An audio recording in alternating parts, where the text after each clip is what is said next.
لەگەڵ سڵاوێک لە پرۆگرامەکەمەوە دێمەوە لاتان. ڕۆشنی ساڵێک لە تەمەن و هاتنە پێشی ساڵێکی نوێ لای هاوڵاتیان چی دەگەیەنێت؟ چۆن پیرۆزبایی خۆیان ئاڕاستەی هاوڵنیشتیمانیان دەکەن؟ ئەوەتە خوازن لە ساڵی 2019دا ببنە خاوەنی چی؟ ئەمانە و چەند پرسیارێکی تر لەم پرۆگرامەوە تاوتوێ دەکەین. هیواخوازم لەگەڵم بن.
خۆشببختی دڵ و گیانم شەهرەزاد گیان بۆ ساڵێ نوێ بینایی چاوە بۆ ژیان و بەم هەستە پڕ لە خەمەوە چۆن ناخی دڵواڵا بکەم. شەهرەزاد گیان بۆ ساڵێ نوێ نەمزانی تەمەند چۆن ڕۆشت و چۆن دەڕوا بە ئەوینی جوانی ژیان دنیایەک بوو خۆشەویستیم کە گەورە بووم هەمووی هێدی هێدی لە ڕووم تۆران. تو ئەو خۆرەی لە ئاسماندا بۆ گوڵی من ژیایتەوە و تۆ مۆمێ بووی لە تاریشی ڕێیتارت ڕوون کردەوە. بۆ ساڵێ نوێ شەهرەزاد گیان ناخی دڵم ئاشکەرەوە. ئەی ئاسۆی گەشی ژیانم تەلیسمی خۆشەویستی بۆ یادی ساڵێکی نوێ لە دەرگای یادێکم بە و نازدارەکەم بم لاوێنە ئەوەی کە دڵت ئەیەوێ و ئەوەی کە دڵی من ویستی کە لێ دوورم وا نەزانی ئەم ڕۆژەم لەبیر کردووە. ئەمن هەردەم چاوەڕوانم ئیستا باخی چاوەڕوانیش هەزاران گوڵی گرتووە. ئەم ئێوارە دەبمە ئیلهامێ بۆ ئەو دڵە لە لای تۆیە بۆ ئەو دڵە سۆزی بەسۆیە بۆ نیگایەکی دڵداری ئەمن دڵی من زۆر تامەزرۆیە. شەهرەزاد گیان ساڵێکی نوێت پیرۆزەکەم. یادی لەدایکبوونی حەزرەتی مەسیح پیرۆزبایی گەرم ئاراستەکەین بۆ سەرجەم مەسیحیەکان ژیان بۆ هەمووی خەڵکی ژیان بەتایبەت بۆ خەڵکی عێراق و کوردستان. هیوادارین ئەم سەری ساڵی نوێ ئەم جەژنە ببێتە مایە ئاشتی و خۆشەویستی و تەبایی لە بینی هەمووی پێکهاتنەکان. ئەمڕۆ هاتنی مامۆستا سەعید لەگەڵ برادەرانی لە قیچوار پارتی دموکراتی کوردستان ئەوە مایەی شانازیەوە بۆ ئێمە وەکو مەسیحیین. ئێمە هەست دەکەین ئەو هاتنەکەیان زۆر گرنگە بۆ وەکو چۆن کە پاوەڕ ئەکەن کە دەفعەکەن ئەو پرۆسەی پێکەوە ژیان پرۆسەی تعایش لە بینی هەمووی پێکهاتنەکان لە کوردستان. چونکە هەمومان وەکو چەپکەی گوڵ لە ئەم کوردستانە ئەبێ هەمومان خزمەتی کوردستان خزمەتی ئینسانەکەین بە یەک دەست بە یەک ئاراستە. باشە سعودیا پایتەختی کوێیە؟ پایتەختی ڕۆشنبیری نییە بڵێ پایتەختی ڕۆشنبیریە بەڵام پایتەختی ئیسلامە. هەموو سەرچاوەکە هەموو دنیاکە هەموو مسلمانێک نوێش بکە ڕۆکاتە قیبلە. بەڵام ئەوان یادی لە دایکبوونی شێخەکەی خۆیانەکەنەوە یادی لە دایکبوونی شێخەکەی خۆیانەکەنەوە پیرۆزبایی ڕاگەن بەیاننامەی ڕاگەن هی کوڕی کوڕونەوەکانی ڕاگەن بۆوان بۆ جایز بێ بۆچی بۆ ئێمە جایز نەبێ. کەواتە من یادێک ئەگەر یادێکی پرۆسی هاوسەرگیری بێ بکرێ بۆ نەتوانم بەشداری بکەم یان یادێکی فۆتۆگرافەر بێ بۆ نەتوانم بەشداری بکەم. مامۆسای ئاینی ڕەحمەت لە مامۆسا شێخ محەممەد بەزنجی دەرەجە عالی بێ کە لە خزمەتی یابوومە بخوێن ئەی فەرموو مەلا لاوەند ئەموو بەڵێ ئەی فەرموو بەتەنیا تۆ مەلای مەلاژن نیت ئەبێ مەلای هەموو کۆمەڵگا بێ مەلای هەموو خەڵکی بێ. من کاتێ لەسەر مینبەرەوە قسە ئەەکەم ئەبێ ئەو قسەی کە من ئەیکەم بەدڵی مەلاژن بێ بەدڵی ئەو خەڵکە بێ کە دانیشتوە بەدڵی ئەو مناڵە بێ بەدڵی ئەو پیرە بێ کەواتە من مەلای خەڵکیم مەلایەک نیم کە بە تەنیا هی لایەنێک بم یان هی تەنیا شخصێک بم بەڵکو ماوەسای ئاینیە بێ ماوەسایەکی گشتگیر بێ مەلای عام بێ نەوەکو بە تەنیا مەلای شخصی بێ بۆیە من لێرەوە داوام وایە لەو ماوەسا ئاینیانە لەو خۆشەویستانە لەو عزیزانە لەو بەڕێزانە با ئێمە ئەو تەعەسسوب و ڕقە هەڵگرین هەر شتێک پەیوەندی نەبێ بە ئیسلامەوە ئیتر نەچین بەشداری بکەین با بەوان نییە من لە یادی زەردەشتێکانە خۆمیەکێک بووم لەو ماوەسانی کە بەشداریم کرد و سەدان بەیان نامەم لەسەر دەرکرا لەبەرەوەی کە هێخەیەکیان کرد بە منەوتیان ماوەسا بوو بە زەردەشتی ئەسڵ و ساسی نییە کابرای زەردەشتی قورئانی لە من وەرگرتووە بە هەدێ ئەی ناکرێ من ڕەمزەکەی ئەو کە ئەم ڕەمزەیە وەریگرم بە هەدێ بۆیە نەک جارێک سەدان جاری تر لەو بۆنانەوە پێم بدرێ بە هەدێ نەک لە لایەن زەردەشتەکان هەموو ئەدیانەکانی تر من ئامادەم وەریگرم هەڵبەت دەگەر بێت و ئێمە ئاوڕێک لە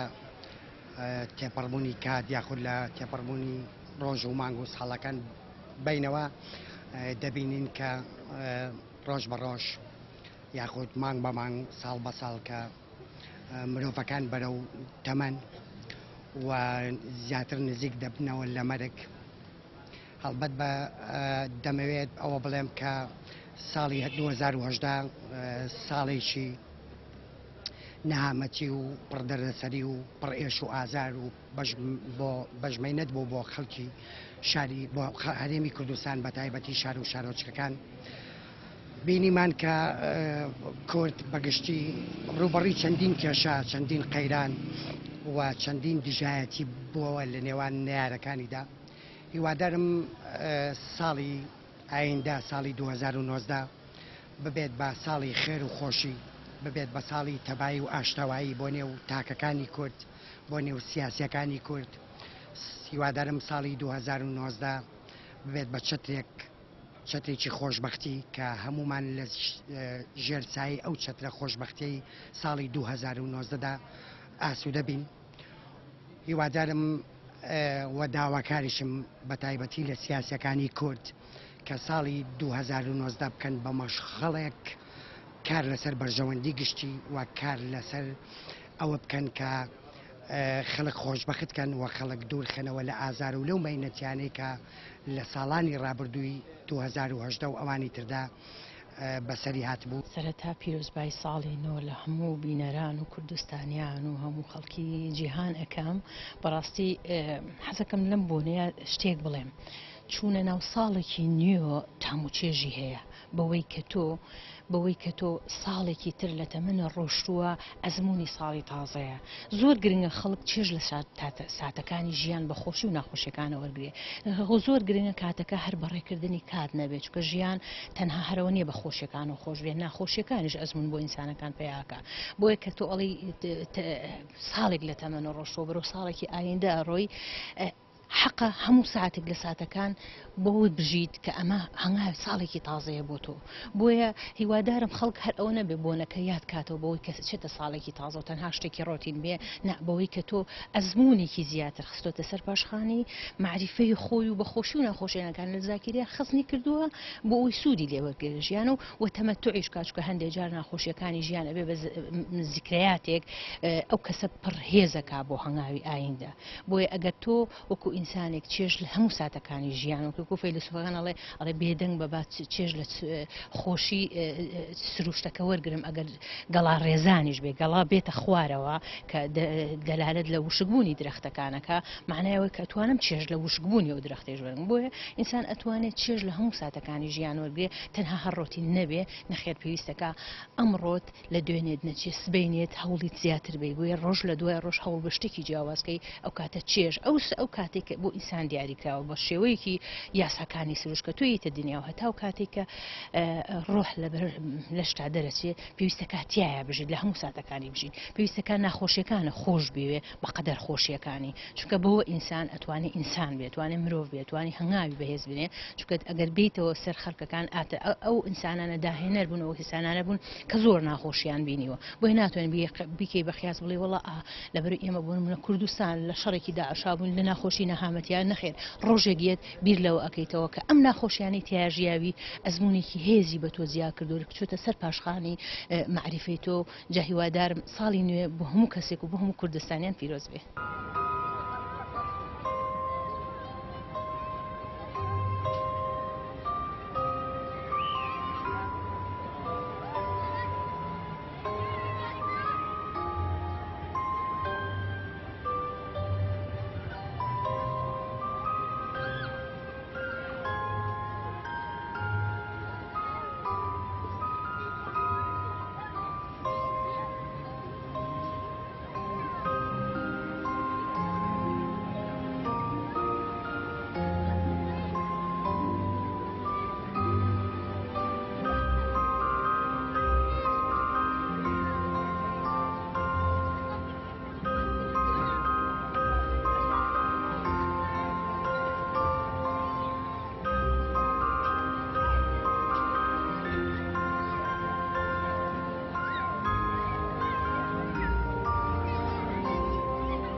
هیوایەتمە گەلی کورد کوردی دڵسۆزەڵێم ئەگەر کورد پشت بە یەکتری نەبەستن پشت بە بێگانە قەت بە ئامانجەکانیان ناگەن ئێمە نابێ بە تەمای ئەمریکاوین نابێ بە تەمای ئینگلیز بین ئەوەی بەسەر ئێمە هاتووە 1970 حکوومەتی بەریتانیا بووە ساڵ یاخۆ بڵێن تەمان تەنها ژمارەیە ئەوەی کە ئەمێنێتەوە ڕۆحی کەسەکانە ئەوەی کە ئەمێنێتەوە جوانیەکانە ئەوەی کە ئەمێنێتەوە ئەو سەروەریەیە کە تۆ هەموو کەسێک لە لای خۆیەوە پێشکەشی ئەکا ساڵی نوێ هیوادارم ساڵێکی پڕبەرەکەت و پڕخۆشی بێ بۆ هەموو میلەتی کورد بەگشتی تەمەناکەم ئەم نجاتمان بێت لەم قەیرانە و نجاتمان بێت لەم وەزعە ناخۆش و ناهەموارەت ئێمە ساڵی لە تەمەمان ڕۆی هیوادارم ساڵی ئایندا ساڵی خۆشی بێ ساڵی ئەوە بێ بزە بچێتەوە سەر لێوی ئەوانەی کە خەمبار بوون بەڕاستەکەی چکە ساڵی 2010 تێپەڕان خۆ دەزانی بە نەهامەتی بە کەمی موچە بە کەمی خزمەتگوزاری بە نەبوونی ئاوکارەبا بە نەبوونی وەسانی پرۆژەکان بەڕاستی ئەمانە خۆی لە خۆیان خەمێکی زۆری لای خەڵکانی کوردستان بەجێشت هیوادارم ساڵی ئایندا و ئیشەڵاوە ئابێگەرم کابینی ئیشەڵا دروست بوو پێم وایە هەموو شتەکان دەچنەوە شوێنی خۆی بەبوونی ساڵی نوێوە سەر ساڵی تازەوانێ ئەوەتە خوازم ئەم ساڵ بێتە ساڵێکی پڕ خێر و خۆشی و ئارامی و ئاشتی بۆ تەواوی کوردستان و خەڵکی کوردستان پیرۆزبای خۆم ئاراستەی دایکم و باوکم خوشک و براکانم و هەروەها هاوڕێکانم و تەواوی خەڵکی کوردستان ئەەکەم نازانم بڵێم پیرۆزباییانە چونکە ساڵە لە تەمەن ئەڕازۆر قورسە بە خەڵک بڵێ ساڵی نۆ پیرۆز بێت لە کاتێکات و ساڵێک لە تەمەنە ئەڕوا بەڵام پیرۆزبایی لە گەلی کوور دەکەم بە بۆنێ هاتنی سەری ساڵی تازەوە هیوادارم ئەم سەری ساڵی تازە ساڵێکی نوێ بێت ئێتر دووربین لە خەم و پەژارە و ئەم نەهامەتیە کە بەرەوکی ئەم وڵاتی گرتووە هیوادارم خەڵیتە تۆزێت دڵخۆش بێت من لێرەوە سەرەتامێ لە کەناڵە جوانەکەتانەوە پیرۆزبایی خۆم وەکو هونەرمەندێت ئاراستەی هەموو کارمەندانی تەلەڤیزیۆنەکەتان بکەم و پیرۆزبایی سەرجەم هەوادارانی کەناڵەکە و زایدەن جەناب زایدەن جەنابی کامێرەمان و هەموو ئەو خەڵکانینیە کە لەم وڵاتەیە ژیان بەسەرە بن بەڕاستی وتێکی زۆر جوان هەیە ئەڵێ ژیان بەشی خۆشەویستی ناکات چ جای ئێمە بچین ڕقی تیا بەکاربێنین یعنی تەمەنێکی کورتە چەند ساڵێکە نیە بۆ هەموو مرۆڤایەتی کە هێنە سەر ئەم زەمینە و لە دایکە بن دوجاریش ئەم ژیانە بەجێڵن و هەر هەنگاوێکیش بۆ ڕابردوو دوو هەنگاو بۆ داهاتوو بۆیە ئێمە ئەمانوێت لە هەموو سەری ساڵێکی نوێە بە خۆمان نابچینەوە بەکردەوەکانمان نابچینەوە بە تامەزویەکانی ژیان نابچینەوە چوە ساڵی نوێ ساڵێکە پڕ کێشەیە پڕ چەرمەسەریە پڕ نەخۆشیە پڕ لە پێکەنینە پڕ لە زەردەخەنەیە پڕ لە گریانە ئێمە چۆن بتوانین سوودمەند بینیە لەو ساڵی کە بەڕێمان کردووە کاڵەیە ساڵی پار واتە ساڵی ڕابردوو ئەی لەو ساڵی پارە نییە تۆ چۆن هەنگاوانەی بۆ ساڵی داهاتوو لەبەرەوە نییە من یەک هۆکار بەوە ئەزانم کە چۆن هەموو ساڵەکان تێپەڕێنین و نایبنین ساڵی نوێ خۆشەویستی و زایدن خۆشەویستی بچێنین لەناو دڵی هەر تاکێکی کۆمەلگایە لەبەرەوە نیە من باسی ژیانم کرد کە بێ خۆشەویستی نابێ و خۆشەویستیش بێ ساڵەکان نابێ یعنی تۆ ئەگەر هەموو ژیانە ڕق بێت خۆت نازانی چەند ساڵی بەڕێ کردووە خۆت نازانی چەند ساڵی تمەنی بەڕێ کردووە بۆیە ساڵی نوێ من دەتوانم پێی بڵم هەنگاوێکی تازەیە بۆ هەموو مرۆڤایەتی هەنگاوێکی نوێ و جوانە بۆ وەدیهێنانی خەونەکانی ئینسان چکە هەر ئینسانێک ئەگەر وای دانێن 70 ساڵ بژی یێشتا لەبارە بۆ وەدیهێنانی خەونەکان ئەوە ساڵی نوێ تۆ ئەبێ بکەیتە ئامانجی ئەوەی کە تۆ خۆت چۆن ژیانی تیا بەرجەستە بکەیت بۆیە لە ساڵی نوێ ئێمە ئەتوانین زۆر گۆڕانکاری بکەین ئەوەی کە ساڵی پار بەسەرمانە هاتووە بەدڵی یان خۆمان حەزمان پێ نەکردووە لە ساڵی ئایندەیە ئەتوانین کاری جدیدتری بۆ بکەین بۆی هەنگاوی باشی بۆ بنین بۆیە من وای ئەبینم ساڵی نوێ بێتە ساڵێکی دەستپێکێکی هەنگاوی جوان و هەموو بەیانێکی بێتە لە دایبوونی ڕۆژێکی نوێ بۆ سەرجە مرۆڤایەتی بۆ ئەوەی بتوانین ئامانجەکانمانی تیابەتی بهێنین هەموو ساڵێک بەو یادەوە نەتلینەوەمانە کە بڵین ساڵی پار کۆمەڵێ ناخۆشی و گیر و گرفت هاتە ڕێمان هەچەنە بەداخەوە یعنی لە کۆمەلگای ئێمەیە لەم وڵاتە پڕ ئاقار و پڕ ناخۆشی و پڕ لە ناسۆرە یعنی هیچ ساڵێکمان بەخۆشی گوزەری نەکردووە لێرە و لەوێ نیە هەر جارەی لە میدیاکانەوە نییە کۆمەڵە شی ماسایی پێڵنکەوا لە تۆکانیە ناخی پڕ بێ لە ئازار وادلیەکانیە هەنگاوێک بەسەر شەقامەکانە ئەنی نییە کۆمەڵە نامرۆڤایەتی ئەبینی وادلیەکانیە پڕ لە ئازاربی بۆیە ئەمە هەموو وامان لەیەکە تا ئەسە من بەش بە حاڵی خۆم لەژێر ئەو هەموو مینەت و ئازارەیە کە ئەنووسم یان لە بوارێکی درامیان نوانیەکەکەم بۆ پەیامی کۆمەلگاکەم هیچ خۆشێکم لەم وڵاتیان نەدیوە و من وەکو خۆشم ئیمانم بەو لەحزەی سەری ساڵی نوێ نیۆمانە بەس وەکو ئام چۆن شکسپی وتێکی جوانی هەڵە ڕاستە فرد مێژوو دروستەکەمانە بەڵام هەمیشە بێ کۆمەلگا فرد کەچی کۆمەلگا بێ منیش وەکو تاچێک لە نێو کۆمەلگاکەمە پیرۆزی خۆم ڕاگەێنم بە ساڵی نوێ و داواش لەو هەموو کۆمەلگایەکەم کە لە چاوەڕوانی ساڵی نوێیان با بێتە ئامانجی وەدیهێنانی سەرجەم خۆشەویستەکان بۆی بتوانین هەموو ساڵەکان بەڕێکوبێکی هەنگاوی بۆ بنێن و بەڕێ بکەین.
لەگەڵ بادا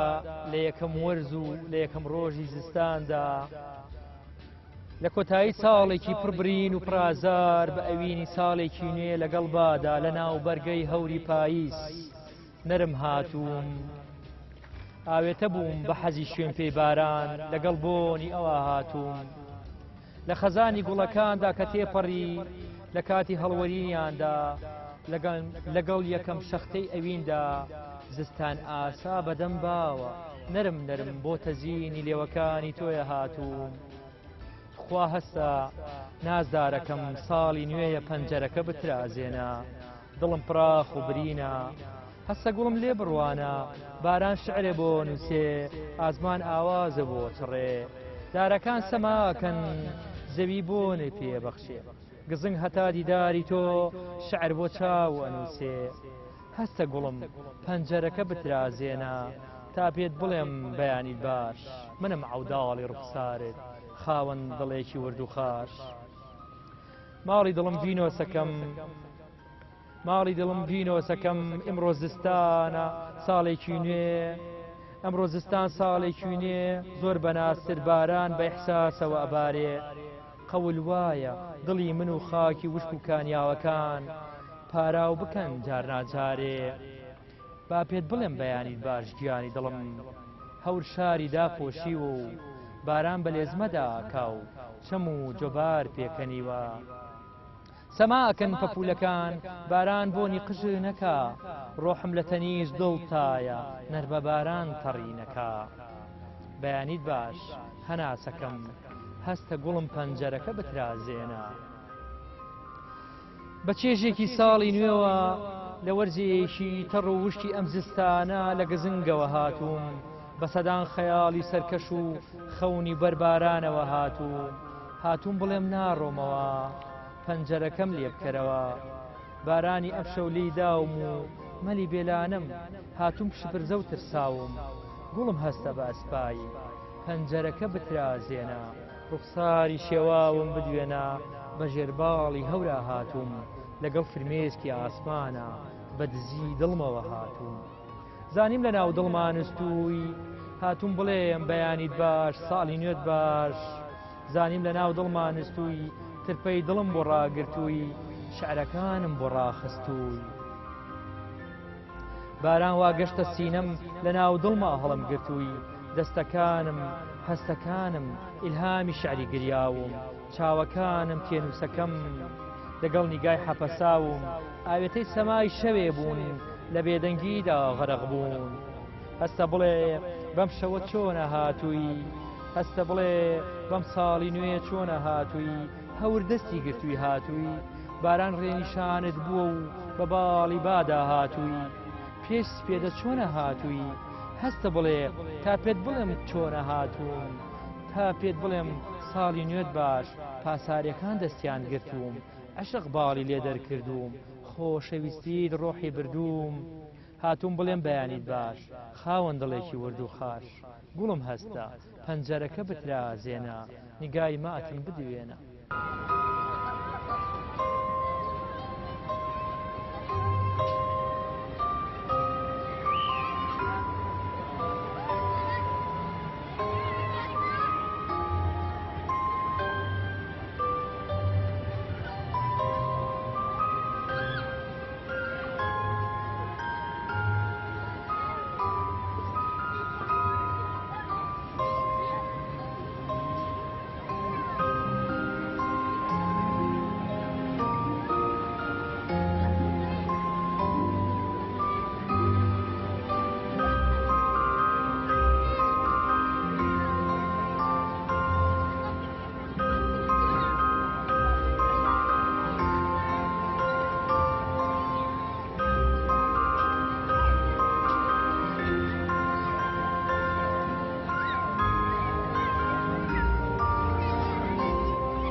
سەری ساڵ بۆ من شادی و خۆشی بۆ مناڵە و جگەرگۆشەکانی کوردستان ئەگەێنێ پیرۆزبایی خۆم لە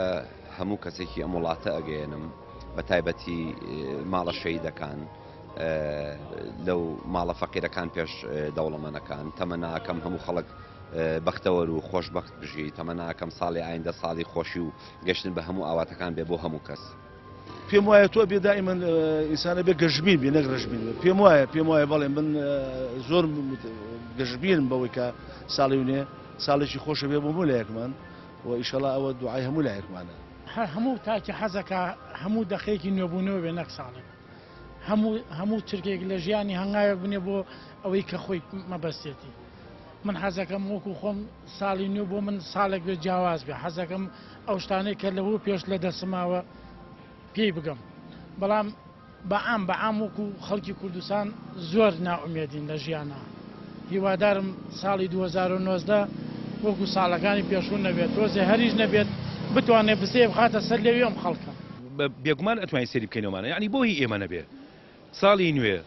مناسباتی ئینسانەکان مرۆڤایەتی هێمی سەرجە مرۆڤایەتیە یعنی ساڵی نوێ ڕەبتە بە منەوە بە تۆشەوە بە چەنانی کە و بۆ خەڵکانی کە بن شەقامایە نوچن بە وڵاتەیە گوزەرەکەن بۆ تەنها ئێمە بڵین ساڵی وێکی ئەوروپیەکانە بۆ تەنها بڵین ساڵی نوێ هینی حەزەتی مەسیح و هەوادارانی حەزەتی مەسیحە ئەی خۆ کاتێک ئێمە باسیەوەکەین ئێمەش مرۆڤی نەبێ مرۆڤبوونی خۆمان سەلمێنین ئەی باشە کە ئەو یادی ئەوان بێت ئەی کەواتە ئێمە چۆن ئەژین چۆن ئەخەوین چۆن هەڵسین چۆن بە ئاگاینەوەمانەکەواتە ساڵی نوێ ساڵی سەرجەم مرۆڤایەتیە 7 ملیار نفوز نییە لەم دنیاە هەیە ساڵی نوێش مڵکی ئەو 7 ملیار کەسەیە کەس ناتوانێت بیکابەی خۆیمان و کەسیش ناتوانێت مێژوو ناشیم کا بڵێ ئەوەی ئێمە نییە ساڵی نوێ مڵکی هەموو مرۆڤایەتیە ساڵی نوێ بەستەنها ڕۆژمێرە تۆ ئەتوانی نوێ ببیتەوە لە هەژ ڕۆژێک کاپتەوێ ئینسان کە ئێرادەیەکی هەبوو نوێ ببێتەوە ئەتوانێ بەڵام ئەتوانی سەری ساڵ بکەی بە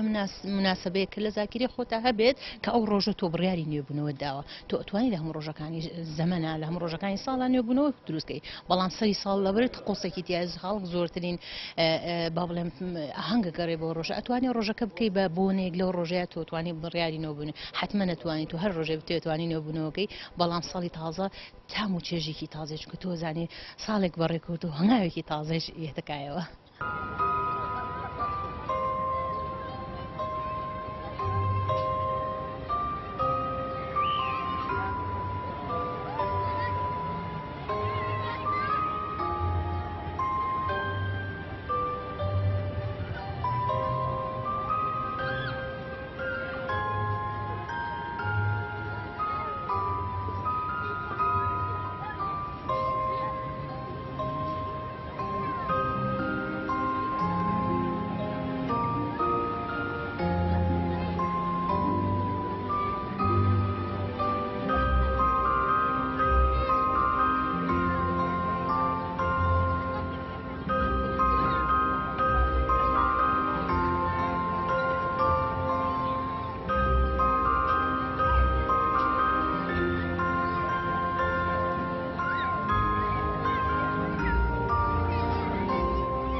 پەرتووکی بێدەنگی ژنێکم هەڵدایەوە بە دیار مۆمی تەمەنیەوە بەجوود گریاین تا سپێ دەکزە سووتاین لە تەنیش فرمێسکەکانی دایکم خۆمەڵ خست لە بێدەنگی ژن گەیشتم بە شەقامەکاندا بەناو ڕۆبەتەکانی شاری مەنفا گوزەرم کرد بێدەنگی ژن پەلکێشی کردم گەشتمە گەڕەکی مناڵی بە ئەسپایی لە تێنووسی یادەوەریەکانم چوومە ژوور پیتەکانی دەوری بێدەنگی مەڵفران شوشەی پەنجەری بێدەنگیم شکان ئەوەی تاساندمی فرمێسکەکانی دایکم و دنیای بێدەنگی خوشکەکەم و قاقای بەرزی براکەم و زەردەخەنەی باوکم بوو ئەمبارێ لە خەم دنیای بێدەنگی لە نیشتیمانی فرە ژمارەدا ساڵەکان تێپەڕن ساڵی نوێ دێ ژمارەکان زیاد ئەکەن و ژمارە بە دوای ژمارە دێ باخچەیەک لە بێڕەنگی ژن شکە بەم پێزانم پڕە لە گەردی بێدەنگی کوژرا و لە مەملەکەتی فەنابوونا پەپولەتیان نافڕێ بولبولتیان ناچڕێ چێ ناکە گوڵەکان خۆیان ڕوودەکەنەوە بەدەم باو و بێدەنگی گەڵاکان درەختەکان هەڵەوەرێن بە بێڕەنگی بێڕەنگی ئاوێزانی مێژویان چوو هەراسانی بێڕەوشتی بوون بە حەزی چڵکنی دابێنی ئەو نێرینانەی بەدەستنوێژەوە چوونە فتوای هەڵپاچینی خەونەکانیان ژن کوژەکانی نیشتیمان.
چۆن لە یادی لە دایکبوونی پێغەمبەری خوایە صلی الله علیه وسلم تعایش و پێکەوەبوون و پێکەوە ژیان هەیە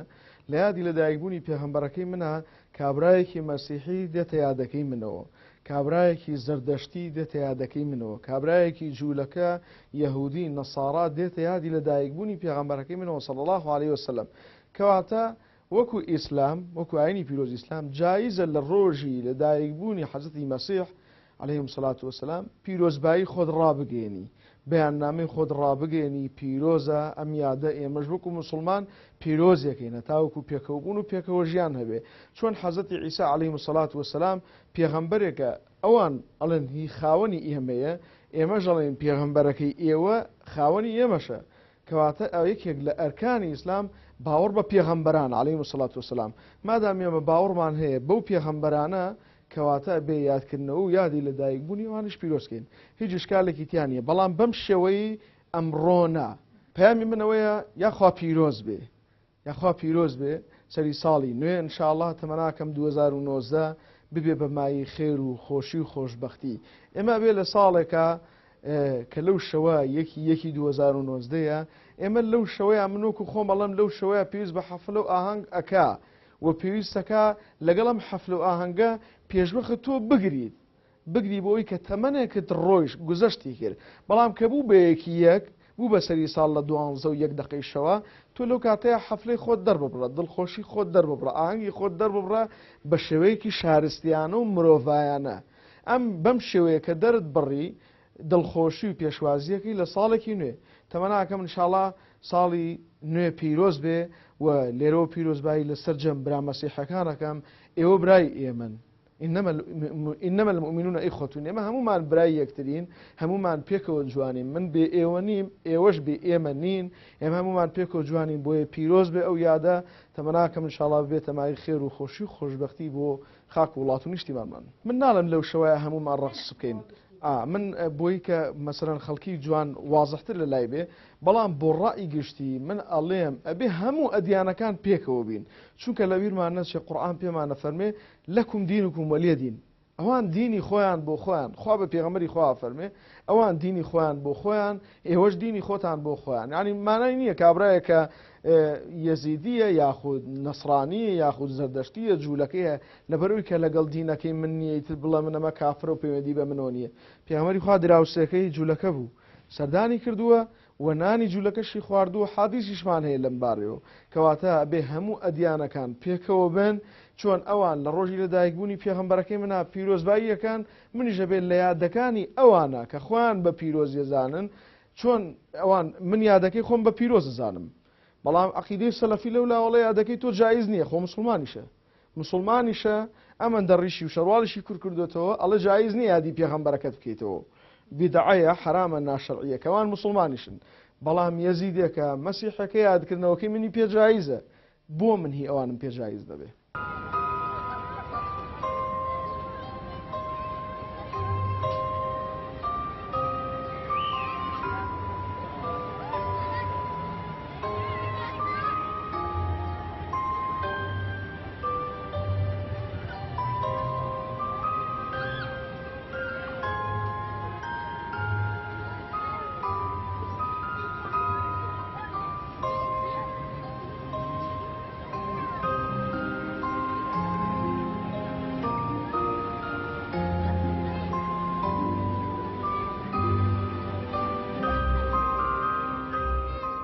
بەو هیوایی ڕۆشتنی ساڵی 2010 و هاتنی ساڵی 2019 ببێ بە خێر و خۆشی بۆ سەرجەم کوردستانیان و سەرجەم ئاوات و ئامانجەکانی گەلی کورد بەدەست بهێنرێت لێرە پرۆگرامی دەپرسم دێتە کۆتایی تا پرۆگرامێکی تر هەر شاد و بەختەوەر بن.